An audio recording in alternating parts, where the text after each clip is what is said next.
today we are making a pallet garden bed. I thought I'd bring you all along for the ride and just see how simple this actually can be. So what you'll see here is we've got our long and our short side pallets. That's going to be our edges, but we've got these two which we're actually going to disassemble to fill in the gaps on those ones. As you can see, they're a little bit far apart. So what we're going to use today, hopefully I haven't forgotten anything, is we've got our wrecking bar and our hammer, which we're going to use to try and take apart the other pallet. But we've got the precipitating saw as well, because I feel like we're going to need that. Obviously gloves and glasses for protection.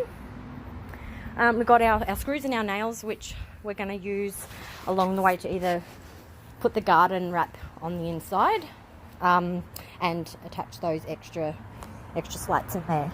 We're actually holding this all together with wire. You'll see we've got some wire and some cutters there, so very simple technique to hold this all together. And the pitchfork is for the compost. We are actually going to be filling the majority of this garden bed with unfinished compost, because I'm pretty sure you're all aware that it can get pretty expensive when you're filling such a large garden. So that'll probably fill up about 3/4 of that. But anyways, I'll stop rambling. We'll get to it and we'll show you just how we plan on getting this done.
As you can see, the precipitating saw made light work of that.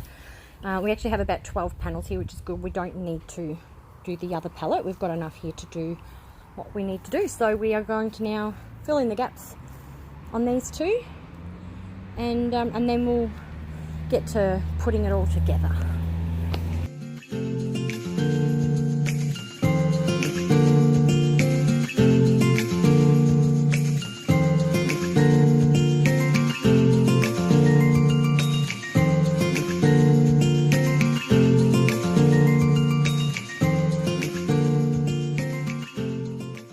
Right, now that we have filled in all those gaps, we are going to use the precipitating saw to cut off the excess.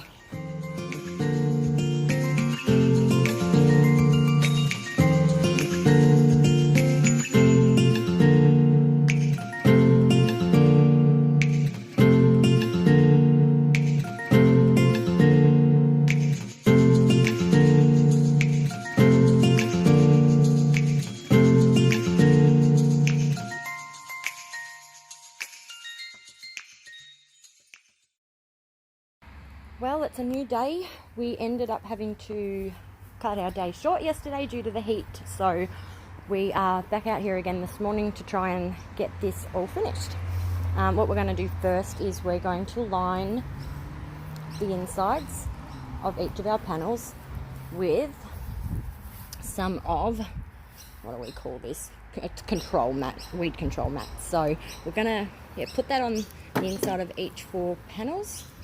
Then once we have done that, I will update you on the idea I had last night and what we're going to do with the side panels. So let's get going.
Alright, so before we move on to the next stage, I mentioned before that I had a good idea last night. So we pulled apart another pallet and we are putting slats here to create planter boxes on the outside of the bin. So I hope I've explained that good enough.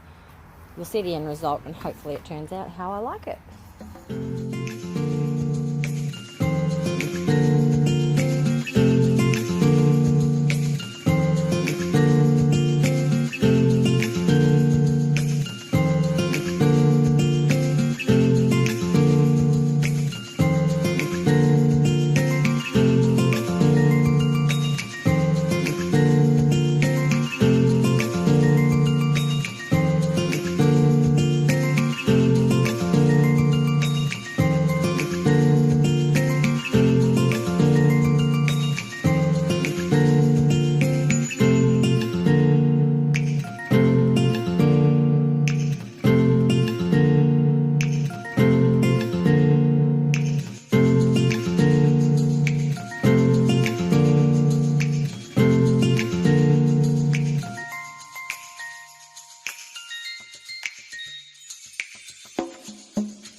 Looks good. So as you can see, we now have bottoms in each of the shelves. We will line that with some of that weed matting later, and we're actually going to have that on the outside so that we can grow strawberries or other small items in there.